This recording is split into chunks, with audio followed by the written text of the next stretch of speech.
ભૂલ કરી ગયા તો જમણવાર પૂરો થઈ ગયો ત્યાં સુધી એક આઈટમ એમને અકબંધ પડી રહી, કોઈ હાથ ન અડાડ્યો. શું એમાં લખ્યું હતું કે ગુલાબ જાંબુના બદલે જુલાબ જાંબુ લખાઈ ગયેલા.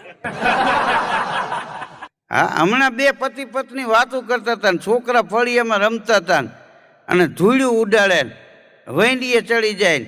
એમાં ઓલો કે આ બધી કઠણાઈ કહેવાય કે આ આપણા વડાપ્રધાન મોદી સાહેબે 370ની કલમ 70 વર્ષે હટાવીને આ જો વહેલી હટી ગઈ હોત ને તો કે વેકેશનમાં અત્યારે મારા છોકરા રહ્યા ને કાશ્મીરમાં એના મામાની કેરે હોત અને સફરજન ખાતા હોત. તો એની ઘરવાળી કે જાવા દ્યો ને એ કે અહીંયા તમારું ન થતું, તમારા બાપુજીએ હામું કરાવ્યું ત્યાં માંડ મેળ પડ્યો. કાશ્મીરમાં તમને કોણ ઓળખે? અને મોદી